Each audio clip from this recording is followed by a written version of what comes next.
Hello and welcome to Financial Education for the Nation. My name is Warren Shute, and how are you doing today? Today is a great day. It's a great day because it's the weekend, it's nice outside. It's not really. It's not, I can't lie to you. The wind is howling and it's a bit cloudy and stuff, but I guess we're going into that time of year. We're going into that time of year that the seasons are changing and hey, it's work time, isn't it? Kind of head down, get some work done. Before we know it, Christmas will be here, and then we're into the new year. So we're coming into the last quarter. So how has your year been? Have you achieved what you'd hoped to achieve? If you've been listening to this for the whole year and you went back to the beginning and you looked at your goals and say, how on track are you? So many of us, unfortunately, just get caught up with life. Time just sort of goes and busy, and before we know it, it's October, going into November, and let's face it, December just goes, doesn't it? But when you get into the 1st of December, before you know it's Christmas Day, and then you're celebrating New Year and you're into the new year. So how can we make it as productive as possible? Well, I talk about the compelling vision statement, I talk about the goals, and then having quarterly check-ins, and you obviously have a quarterly check-in just recently. But the other thing that you can do is just take action and just grab something and do it. And one of the things I hear from people so often is, actually, Warren, it's so hard because there's so much to do. You talk about so many kind of things, and I've got to set my goals and what I want, and I've got to get organized, and I've got to sort of get my sort of insurances and my will and stuff sorted out, and my snowball, and then my pension, and it's too much. And I hear that completely. I do hear that, and that's why I like to break things down nice and simple. And if you've read my book, The Money Plan, everybody says how simple it is, how easy it is to read, how simple it is. My quest for that was basically, you got on the train at London, you got off the train at, say, Birmingham, and you've read it. You've read the whole book, and you've taken some kind of action. Because information is not power. Information is just information. And information is abundant in 2019. With the internet and everything else, somebody was saying to me today, I'll just Google the answer. We were talking, it's just, I'll just Google it. Everything's out there, it's just information. But what is lacking is action. Action produces results. If you look at the most wealthy individuals in the world, they're not the most intelligent. Does that make sense? It's like intelligence does not create wealth. Intelligence does not create happiness. Action contributes towards wealth, and action contributes towards happiness. If you decide that you want to achieve something and then take consistent action towards that, then you're more likely to become successful. If you decide you want to be happy, if you want to decide to have a good relationship and take action towards that, work at it. When you ask anyone who's got a good relationship, often you say to them, what's your secret to a great relationship? We work at it. And that's so often what people say, we work at it. Because life changes, our emotions change, so we have to work at things. Now, if we work at things and we think it's really hard, we're not going to do it for very long, because our brains are hardwired to avoid pain and gain pleasure. I always say the thing that we really want to achieve is happiness, and that's because happiness is the avoidance of pain and the acceptance or the presence of pleasure. And it's really tricky because most people just sort of expect things to happen, and unfortunately things will not happen. Okay, and positive thinking will not achieve it. Saying I'm positive, it's all going to be fine, happy day, da da da da. If you go into your garden and say there are no weeds, there are no weeds, you look and the weeds will take over your garden. I promise you. Positive thinking will not get rid of weeds. You just got to look at my own garden. Now, positive thinking helps because it allows you to arrive at your challenges in a better situation. But what provides or what will deliver success to you, whether that is financial success, physical health success, relationship success, is taking action. But not once, consistent action, and build momentum. So, kind of brings me on today's podcast after that little rant about taking action is, so often people say to me, what you do is, there's so many things to do, and I wanted people to take some kind of action. I wanted to take action because my belief is a snowball that's started continues to roll. the hard bit is getting it going. My children are now a little bit older, 12 and 14. They're less excited about getting mucky and building snowmen. Now it's more about let's get on the toboggan and how fast can we go down the hill. But I remember when we were building the snowballs, I used to love building really, really big snowballs. And when you're pushing this little snowball around, it's quite easy. It's a small little thing. But then when it gets bigger, it's harder. But once it's going, you just keep it topped up. It will keep rolling. And that's the same with us. When we're in the zone, we're on the flow. So many people say, oh yeah, I got the flow. I'm in the zone. I can do it. That's because they're consistently taking action. But what happens when you take your foot off the pedal? Yeah, things slow down again, and it's a bit harder, isn't it? It's like when you're dieting. If you're dieting, sometimes you'd have been on a diet and you'd have been right in the zone and it'd all been working fine. And then you go on holiday, you forget about everything else, you come back, oh, it's so hard to get started again. And it's just about consistency. So I'm going to share with you today 10 quick wins that you can do to take action. Quick win number one. Quick number one is set up the bank account system. It is a quick win, I promise you. I would say 9.5 out of 10 of the people watching, and I'm sure there's a half person out there watching, have online banking already. Okay, so it's easy. Right now, I want you to, how do you do it? I've got two screens, so I would put the video on one and I'd open my browser on another one. But if not, maybe just shrink the video down into the corner, open up your browser and go on to your bank, log in, and let's have a look. Have a look at your bank account. Now, this can be fearful for so many people, but I just want you to take action. Have a look at it and make sure from your bank account, all of your bills are coming out of that bank account. Just if they're not, move everything into one account. And I want them to move it into the account where your income is getting paid into.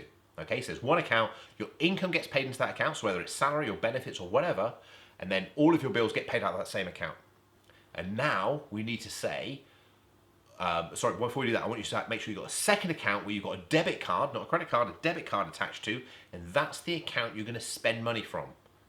Okay? Now I want you to say through all your bills, I want you to say to the first one, look at it. Do I need this? Do I want this? Can I get a similar experience for less? Now, this may take a bit of time going through it, but trust me, it is so valuable. That's why I put it in number one. So do I need this? It's a standing order to a magazine that I occasionally read. No, I don't need this. Let's cancel it. It's rent. Yeah, I do need it. Do I want it? Yeah, I need it. I want it. Can I get it less? Well, maybe I could. So why don't you go online and see if you can get a lower rent elsewhere that you'd be happy, prepared to move to. Rent or mortgage is quite a emotional one because it's our identity living where we are and stuff like that. It's part of who we are as an individual, and we have so many justifications or rules, and it seems such a big thing to change. Going back to momentum is a hard thing to do. But a good example would be your cable TV. If you're not saving and you've got cable TV, do you really need it? One of the things that I got rid of was cable TV, and I bought the free sat boxes. So small investment up front. So I admit there's a payment up front to get the box as opposed to them giving it to you, but there's no ongoing payment. So it saved me money that way. But as a general rule of thumb, look at all your expenses. Do I need this? Do I want this? Can I get a similar experience to less? And those payments need to equal no more than 50% of your net take-home pay. So your general household cost, everything, okay, other than your savings, debt repayment, and your general spending money, your WAM, need to be 50% of your take-home pay at most. A great example here is your car. Are you spending more on your car than you're saving? That's a great line for me when a client rocks up in a Ferrari or a Porsche or a Range Rover, but they tell me they can't afford to put any money into their pension or retirement account. It's priorities. It's priorities. It's not you can't, you choose not to. Now, I appreciate some of you watching will be just finding enough money to make ends meet, and you think, well, it'd be nice to have a car. I don't even have a car, so I respect that. But there are people out there who are at the other end of the scale who are choosing not to because they want to reward themselves. They've had a hard day. They want to get into a nice, luxurious car and drive home. You've earned that. Well, take a lower paid job, get rid of the car and save some money. But anyway, your bank account system, go back on track, Warren. 50% of your money should go towards your household bills. 30% of the money, at most, should go to your WAM, your spending money. It's generally about 1% a day, so 7% a week gets paid into a different account, and that's your general spending money. Okay, that covers all, as in every other variable expense that you come across. So going to get your hair done, going into your coffee shop, putting fuel in your car, getting your grocery shopping, that kind of thing. At most, that should be about 30%. And then your retirement savings, whether it's a house deposit, your pension, paying off your debt. So I'd probably go pay off your debt first, house purchase, then retirement savings, as much as I want you to join your pension scheme, 20% of your money. So, you know, make sure you got that thing all right. So the bank account system is a quick win. Go online now, go through it. Do I need this? Do I want this? Can I get a similar experience less? Set yourself a challenge, save something, you know, cut some things out, cancel some things that you don't really need if you're not saving enough money. Now, if you're saving and you've got your house in order and stuff, then it's fine. Money is there for spending and enjoying. Don't feel you've got to be a miser and cut all your expenses out. If you're allocating enough money for your retirement and your debt's in order, it's being paid off, got money saved, then buy the things. Have cable TV, have the super duper fast broadband. There's nothing wrong with that. I'm not here to say you can't, but for most of you, for 9.5 of you out of 10, you're going to be saying, I'm just finding it hard to find ends meet. And it's all down to priorities. Number 2, shop smart. Now, I know you're going to say, yeah, of course I shop smart, Warren, that's an obvious thing, but really, do you shop smart? There's a couple of things you can do to shop smarter. Number 1 is shop with a list, so you decide what you're going to buy. Number 2 is really buy own brand goods. You know, do you really need the branded thing versus the own brand goods? I do appreciate there's some areas where you won't compromise, but as a general rule of thumb, okay, do you need the branded goods versus the own brand or the store brand stuff? You know, I know I'm not going to get into debates about baked beans and ketchup and stuff, but there are certain areas that you won't compromise, but are there areas that you can? Now, let's face it, right? Honey is made by the same bees, right? Eggs, they're laid by chickens. You know, you can't get a branded chicken. It could be free range admittedly, it could be corn-fed, that kind of thing, but it's a chicken. An egg is an egg, okay? And honey's honey. So there are some areas where you can compromise, but buying those things, incremental savings will make a difference. So shop with a list, shop intentionally, buy own brands. When you're online, make sure you're shopping around. So if you're, it's actually not even online, if you're buying larger items, let's say for example, you need to buy, I don't know, a pair of trainers or a new camera or all sorts of things, I don't know, whatever you're gonna buy. Christmas is coming up, so it'll be a great time. Use a site called Idealo. Now, this is a bit of a secret. Not enough people, I believe, know about Idealo. Idealo, idealo.co.uk. Idealo is a price comparison site. You type in the thing you want, and up comes the item. And it says, okay, you can buy it here, here, here, here, here, here. Now, I was on the phone to them the other day, we were just talking, and we looked at nappies. And I couldn't believe the price extreme of Pampers nappies. Now, you just assume that Amazon are going to be the best price, but not always. So type in the item and look at the price room. I typed in my book. I couldn't believe that it's actually being sold by some people for more than Amazon sell it for and being sold on eBay already. So, you know, there's prices extremes for everything. Go online to Idealo, check out the items you want. So, you know, when it comes to Christmas shopping, we talk about shopping for a list with a list and, you know, deciding what you want. Write these things down. Go on to Idealo, check them out. Look at the price history. We've got Black Friday coming up. Is that a good time? It's not always the best time to buy. Okay, so have a look around, do some price comparison. So when you're shopping in a grocery store, shop with a list, buy own brands, shop intentionally.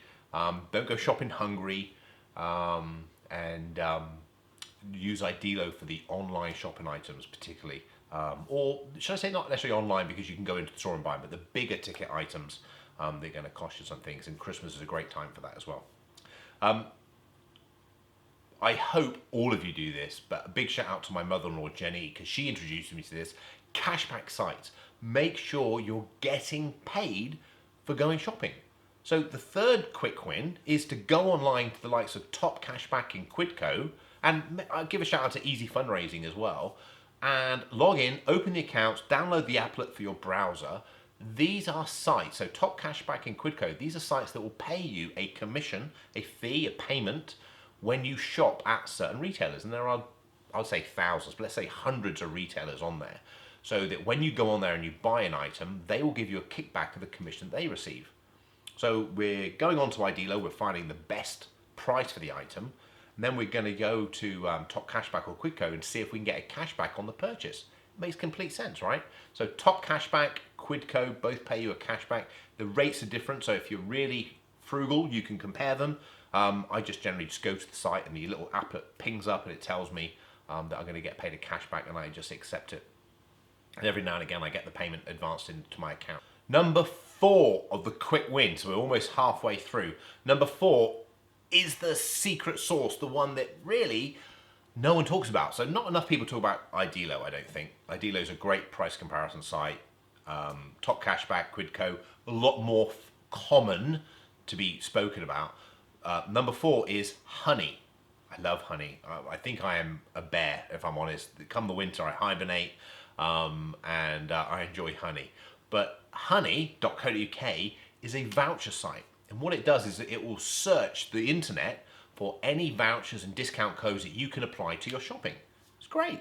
It doesn't work on every single retailer, but if I'm honest, you don't have to do anything. You go to honey.co.uk, you download the applet into your browser. So you literally go to the site, download this little thing onto your browser, and then when you go to a site which Honey has an affiliation with, has worked with, just hit Honey and it will find the discount code and it'll say, yeah, I've got a discount code for, sometimes I get like 25% off. It is ridiculous. Now, that's not common, okay? So I won't say you're gonna get 25% off everything, so don't get excited and think, oh my God, this is amazing. It is very good and it's little effort, all right? So, in a quick 4 wins, we've sorted out our banking and we've made sure we're not overspending in our bills. Feel proud of yourself. We've allocated an allowance for our weekly spending money, about 1% of our take-home pay per day, 7% a week, 30% of the overall take-home pay per month.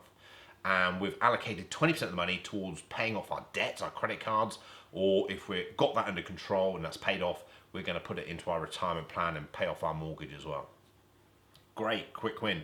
We've learned about iDealo and we've got the great price comparison, and we're making sure that we're not overspending on things. It even shows us the history of prices over time, which is fantastic. My son loves trainers. It's great to see the price change of the trainers on there. We're getting paid for a lot of the shopping we're doing online from the cashback sites if they're associated to these cashback sites. Not everyone is, but there is an awful lot of people who are associated to them, so that's fantastic. And we're using discount codes with Honey. So with Honey, we're getting a discount on a purchase, we're getting paid for buying, and we know we're paying the lease. So don't get me wrong, spending money means money's going out of your family unit. It means you can have less money for your retirement. So I'm not suggesting here you now go and spend because you're getting a good deal. But what I am saying is if you are going to spend, let's make sure we're getting the best price. Let's make sure we're going to get a cashback if we can. And let's make sure we're getting a discount on the item we're going to buy if we can. Number 5 is get your credit score and get your credit report. Now, unfortunately, your credit score does matter. As much as I'd like to say it doesn't matter, it does matter. And the reason it matters is because it affects the rate of interest you're going to pay. It's not that I want you to take out more credit. I don't want you to take out any more credit cards. I want you to pay off your credit cards. I even think your credit cards can be closed. You do not need the credit cards, particularly if your money management skills are weak. Let's be honest, you'll have strengths in 1,000,001 areas, but if your money management skills are weak, you don't want to put temptation in front of you. If you are a compulsive overeater and your weakness is chocolate, you don't want to keep loads of chocolate in the kitchen, in the fridge, if your outcome is to reduce your chocolate intake. If you're addicted to sugar, you don't want to have sweets and things around. If you're addicted to spending, you don't want to have the ability to spend easily around you. It's easy. It's one of the things that I do suggest people is get your credit card, okay, and put it into water in a cup and put that into a freezer and freeze it. Put your credit cards on freeze. And then if you absolutely need to use that credit card, you've got to defrost that water and allow it all to defrost before you can use it. It's going to give you time to think, okay? Just these little things that we just come up with just to give you some kind of help and support. But your credit score does matter, and making sure you pay the least amount of interest on your debt, particularly your mortgage, because that's the one that's going to be outstanding the longest, is important because it means more money available to overpay on it. Okay, and that's why we do it. So use Experian. It's the biggest credit report provider in the market. I don't like the free ones. I used to. I signed up to a couple of them myself, and what I learned was they're free for a reason. They keep selling you more credit. Okay, and if you are susceptible to having credit cards and stuff, the last thing you want is someone keep saying to you how good this is, how good this is, how good this is, because you'll believe them. Okay, so protect yourself from yourself. Sign up to Experian.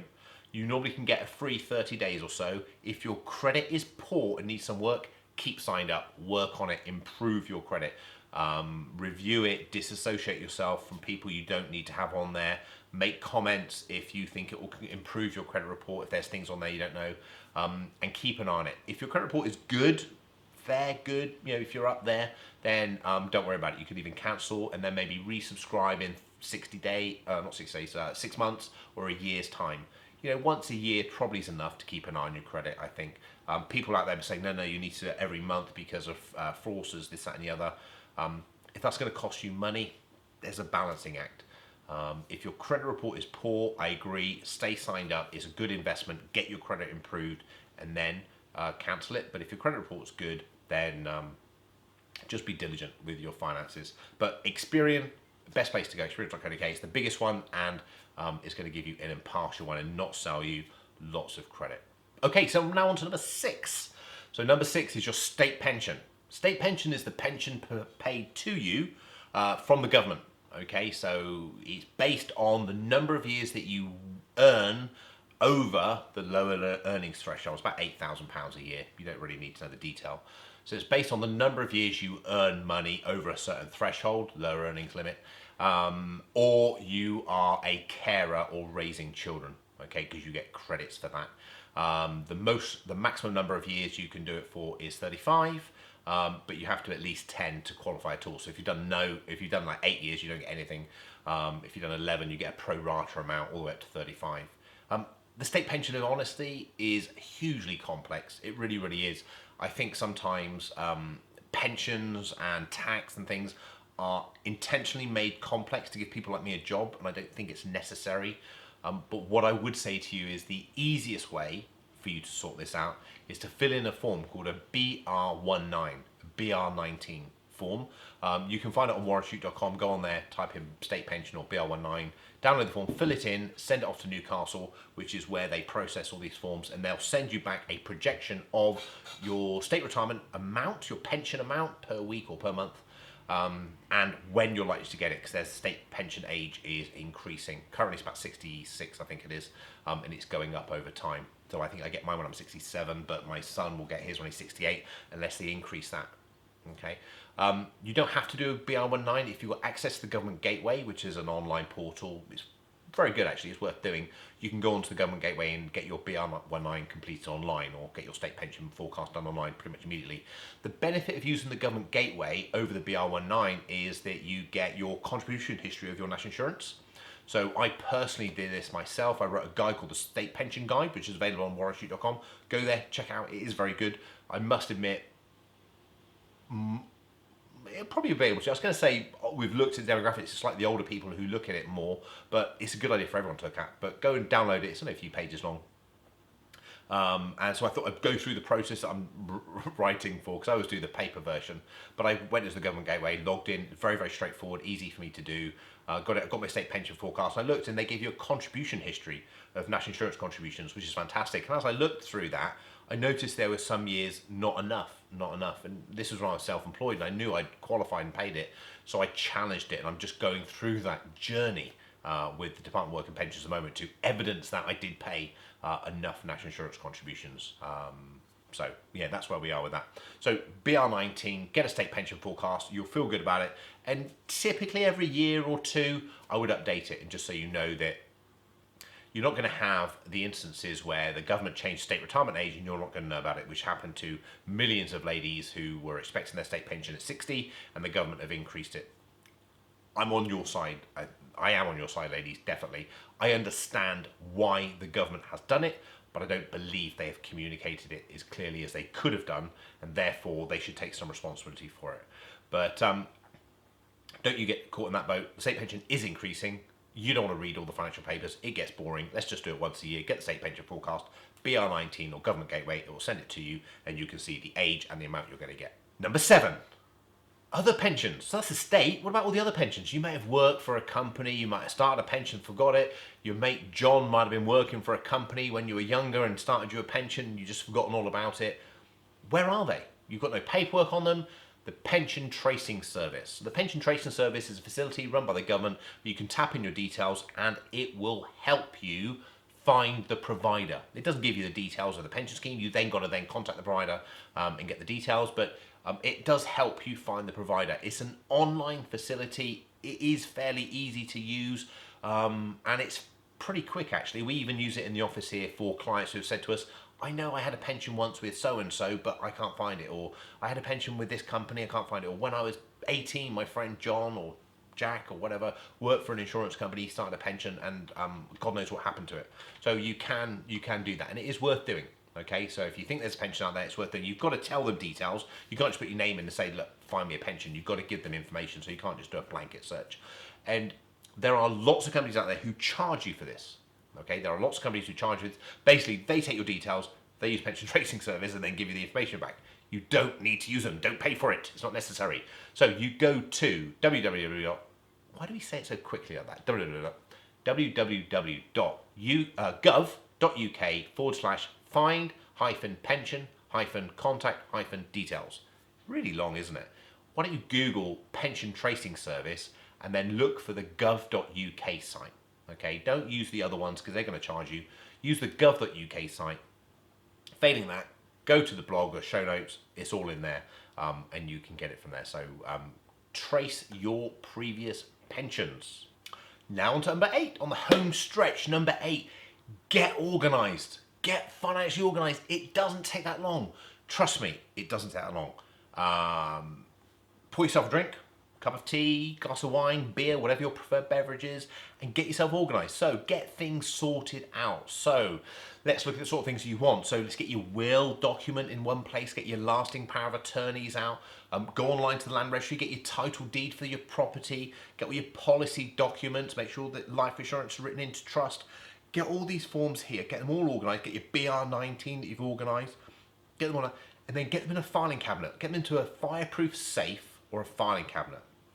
Because I think clarity is power, and a lot of the times we avoid finances, we move away from it because we associate pain to it. Remember, our brains are hardwired to avoid pain and gain pleasure, and our brains are comparative machines as well. So we look at finances, we think, is that going to give me more pleasure than speaking to my friends, going to the gym, going out, whatever it is?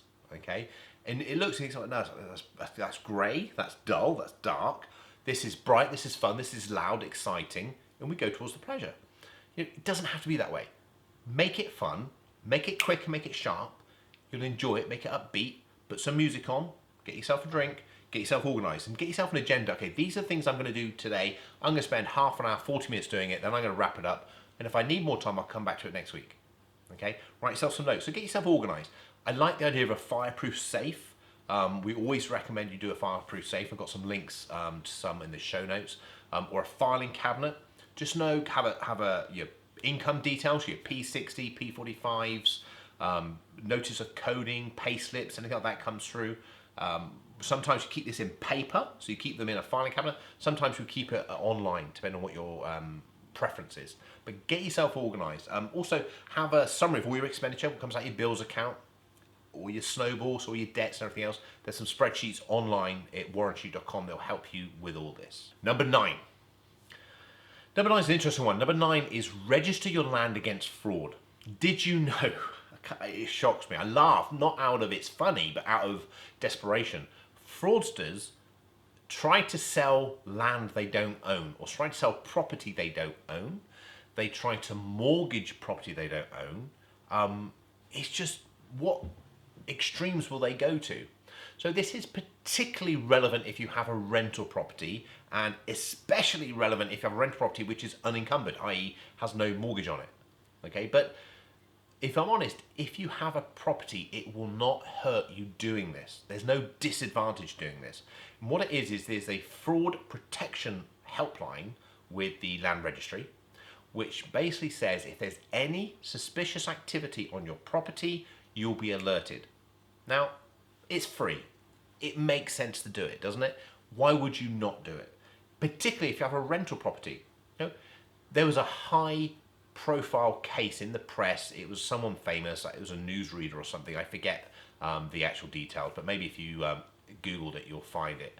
It was something along the lines of this person had a property rented out in London. It was worth a lot of money. The tenants in the property changed their name by deed-poll to the owners of the property, and then went to the solicitor and sold the property.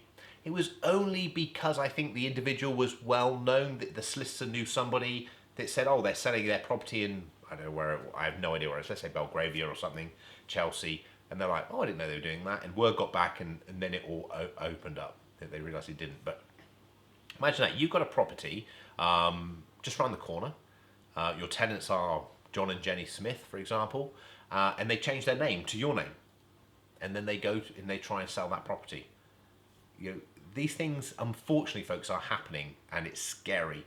The Land Registry has this website. It's www.gov.uk/protect-land-property-from-fraud. What? I don't know.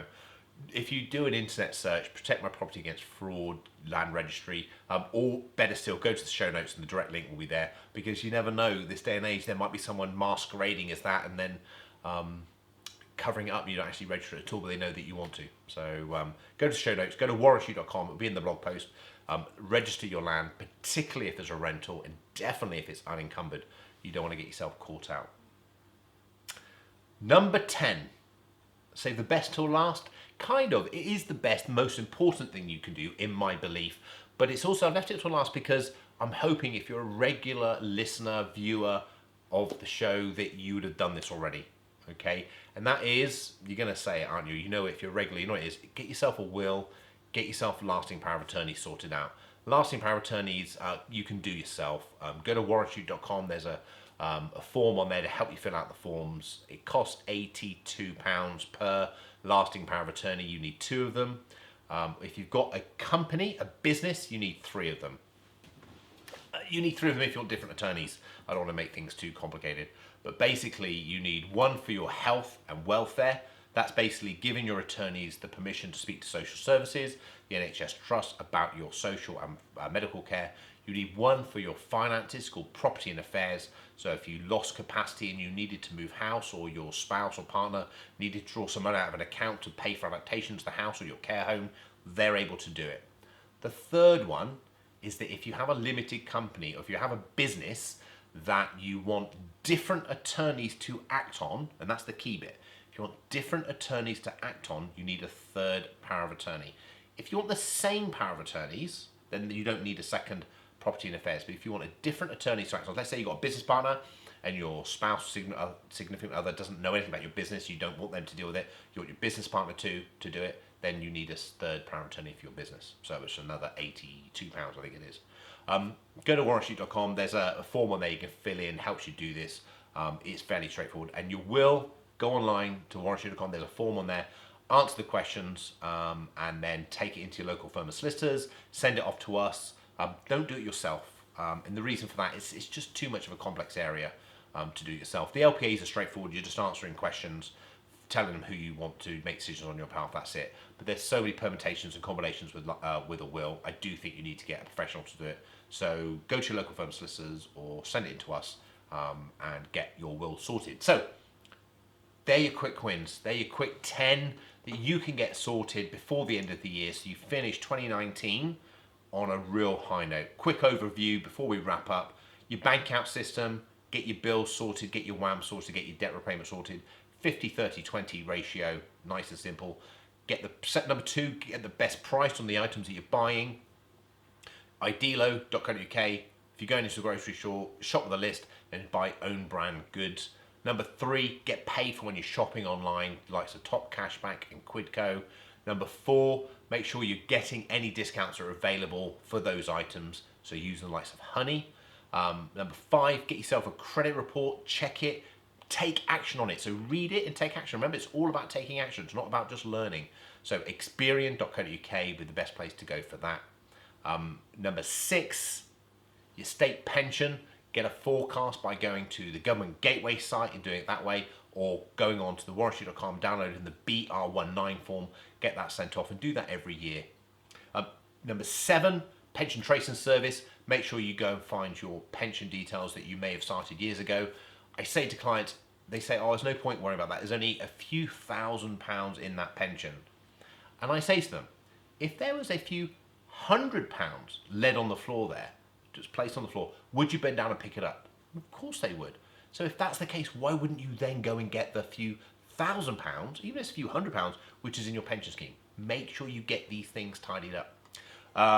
Number 8, get organized. Make sure you've got a list of your income, your pay slips and P60s and notice of codings, your expenditure, you know where your money's going, you've got your ratios there, so it's all sorted. You've got a copy of your will, got a copy of your power of attorney, your title deed, and any policy documents, all nice and organized, so you know where it is, lay your hands on it nice and quickly. Number 9, can't do my fingers, number 9, make sure you register your land for fraud transactions or suspicious activities, particularly if it's a rental property. Number 10, last but not least, make sure you sort out your lasting power of attorneys and your will. Hope that's been a great whistle-stop tour to finish the year. Enjoy your day. Make sure you take action. You know, information is useless. Action is everything. My name's Warren Shute. This is Financial Education for the Nation, and it's been a pleasure.